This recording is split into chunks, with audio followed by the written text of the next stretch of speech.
Assalamualaikum warahmatullahi wabarakatuh. Bismillahirrahmanirrahim. Alhamdulillahi rabbil alamin. Wassalatu wassalamu ala asrafil anbiya'i wal mursalin wa ala alihi wa ashabihi wa man tabi'ahum bi ihsanin ila yaumiddin. Rabbi israhli sadri wa yassirli amri wahlul 'uqdatam min lisani yafqahu qawli, amma ba'du. Kepada para alim ulama, kepada pimpinan Fatayat Nahdlatul Ulama cabang Kabupaten Banyumas, kepada sahabat pimpinan Fatayat Nahdlatul Ulama anak cabang se-Kabupaten Banyumas, dan para pemirsa dimanapun Anda berada, rahimakumullah. Pertama dan paling utama, marilah kita panjatkan rasa syukur kita kepada Allah Subhanahu wa ta'ala biqaulina alhamdulillahi rabbil alamin. Salawat dan salam semoga terlimpahkan kepada baginda Nabi Agung Muhammad sallallahu alaihi wasallam beserta keluarga, para sahabat dan para pengikutnya. Semoga kelak kita termasuk umat beliau yang akan mendapat syafaatnya di yaumul qiyamah. Amin ya rabbal alamin. Sahabat Fatayat dan para pemirsa yang berbahagia, tidak terasa masuk pada hari ke-16 di bulan suci Ramadan. Semoga kita senantiasa diberikan kesehatan, kekuatan sehingga bisa lulus mendapatkan predikat muttaqin. Amin ya rabbal alamin. Para pemirsa dimanapun Anda berada, rahimakumullah. Sahabat Ali karamallahu wajhah pernah berkata, andaikan tidak ada 5 keburukan di dunia ini, tentunya manusia menjadi orang saleh semua. 5 keburukan tersebut, yang pertama adalah merasa senang dengan kebodohan. Yang kedua, tamak dengan dunia. Yang ketiga, bakhil dengan kelebihan harta. Yang keempat, ria dalam beramal. Dan yang terakhir, membanggakan diri. 5 perkara yang merusak susunan masyarakat muslim sehingga terjebaklah mereka dalam kenistaan. Adapun 5 perkara tersebut, yang pertama, merasa senang dengan kebodohan. Artinya adalah membiarkan diri, bahkan merasa nyaman dengan ketidaktahuan dalam masalah agama.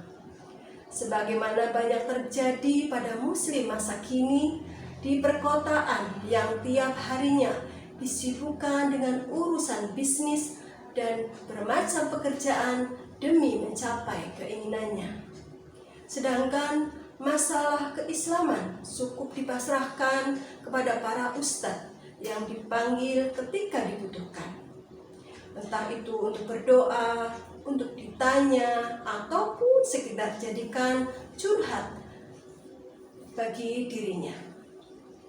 Tidak ada dalam dirinya keinginan belajar dengan sungguh-sungguh apa itu Islam dan bagaimana menjadi muslim yang baik. Tidak pernah ingin tahu bagaimana cara sholat dan wudhu yang benar. Mereka sudah puas dengan pengetahuan yang didapatnya dari teman ataupun dari meniru tetangga.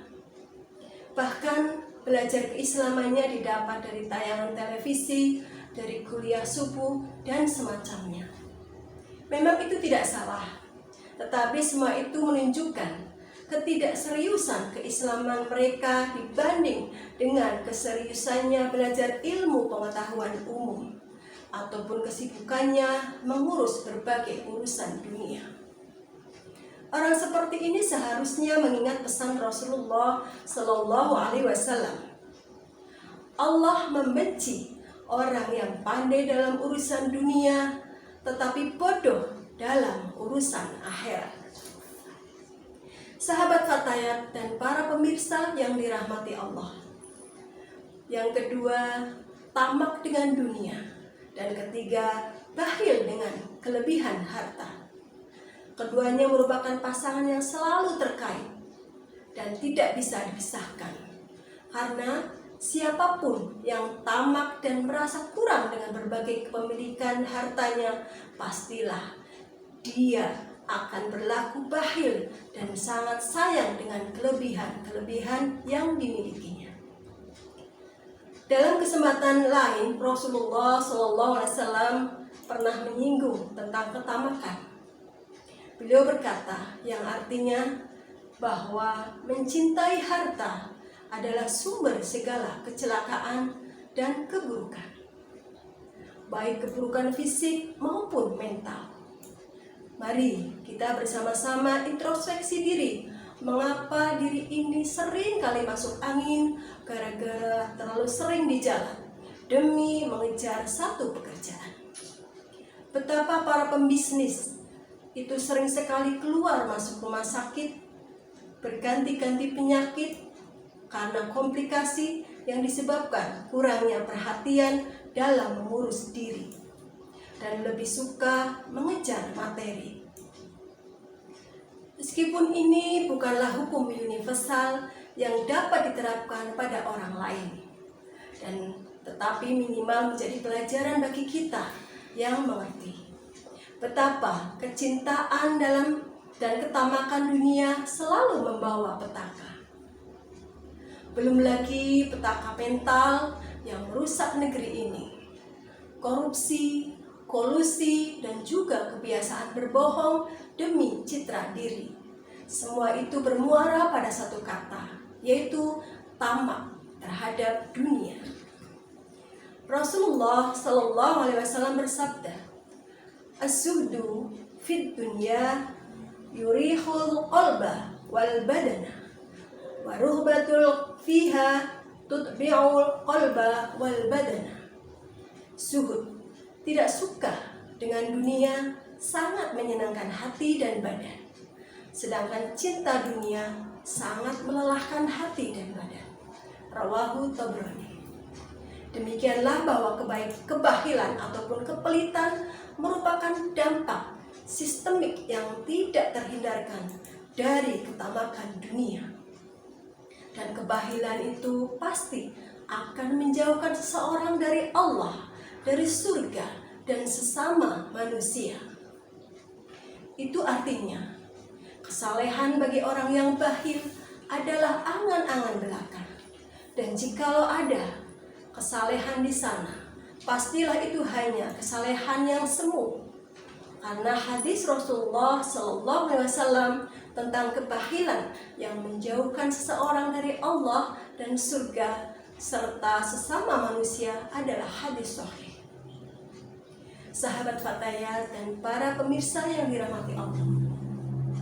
Yang keempat yaitu ria dalam beramal.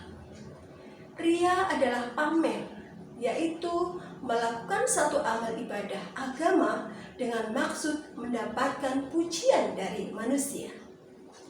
Atau dengan bahasa lain, ria juga dapat dikatakan dengan mengharap nilai dunia dengan pekerjaan akhir. Rasulullah SAW pernah menegaskan bahwa ria termasuk dalam kategori syirik kecil, asyirkul ashar. Dalam salah satu sabdanya, sesungguhnya sesuatu yang sangat saya khawatirkan atas dirimu adalah syirik kecil, yaitu ria. Hadis riwayat Ahmad. Disebut demikian karena perwujudan ria yang sangat halus dan tidak ketara adanya dalam hati, tidak ketahuan di dalam tindakan diri. Para sufi mengibaratkan halusnya ria seperti semut hitam yang merayap di atas batu keras warna hitam di tengah pekat malam. Begitu halusnya ria sehingga mereka yang terjangkit penyakit ini seringkali tidak sadar. Rasulullah SAW bersabda, "Innallaha harramal jannata ala kulli murrah." Sesungguhnya Allah Subhanahu wa Ta'ala mengharamkan surga bagi orang yang ria.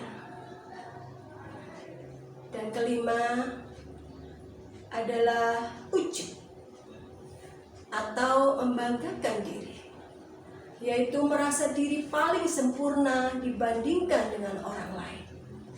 Ketidakbolehan perasaan ujub ini dikhawatirkan pada lahirnya kesombongan. Dan kesombongan itu sendiri merupakan perbuatan yang tidak diperbolehkan dalam agama.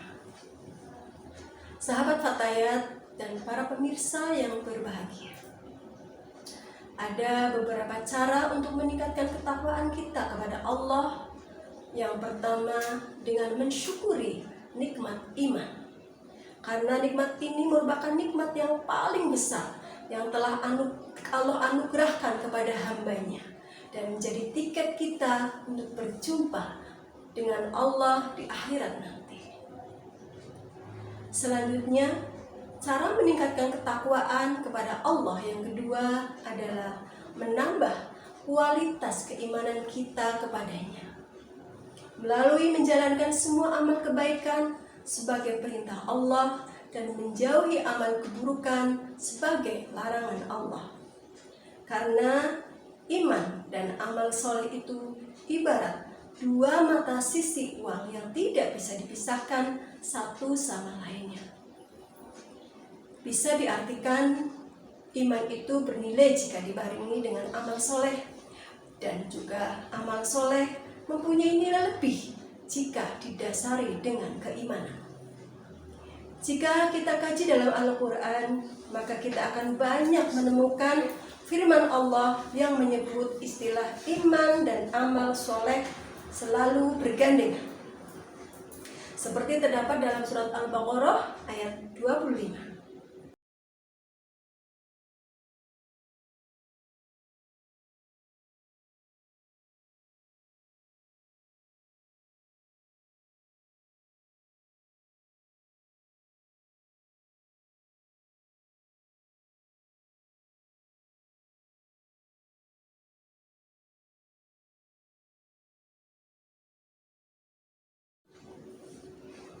A'udzu billahi minasy syaithanir rajim. Bismillahirrahmanirrahim. Wa basyiril ladzina amanu wa 'amilus solihati anna lahum jannatun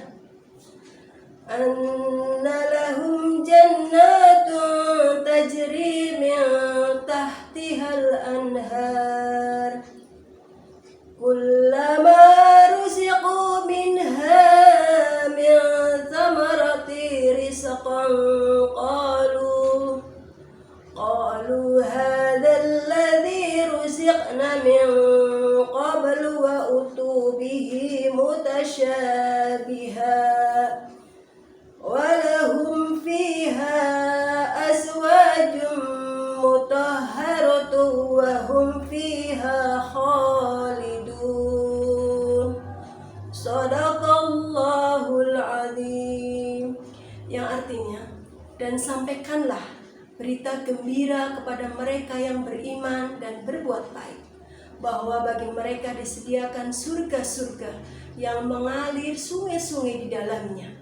Setiap mereka diberi rizki buah-buahan dalam surga itu, mereka mengatakan, inilah yang pernah diberikan kepada kami dahulu.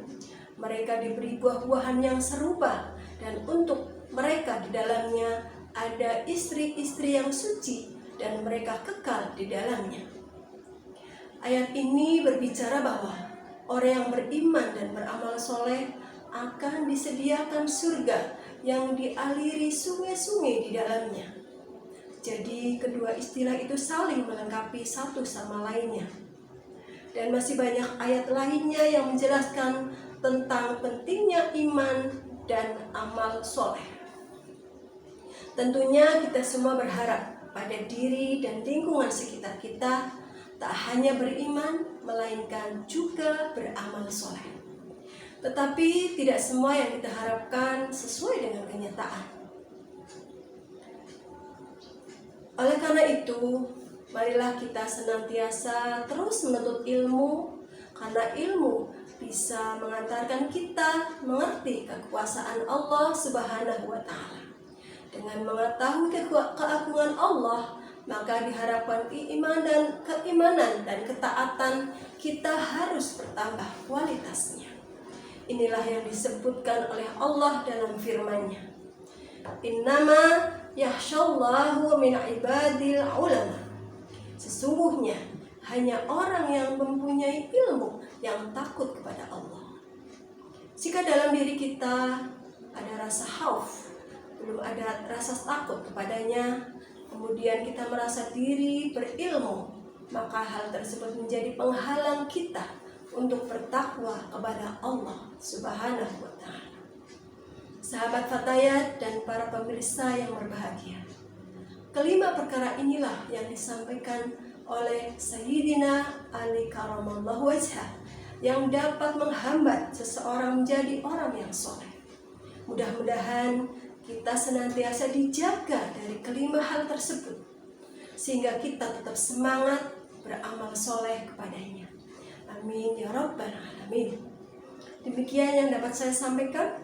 Apabila ada kebaikannya semata-mata datang dari Allah, dan apabila banyak kekurangannya itu semata-mata dari diri saya pribadi. Akhirnya saya mengucapkan selamat hari lahir Fatayat NU yang ke-72. Semoga semakin berkah dan manfaat untuk umat. Bangkit bersama, berdaya bersama.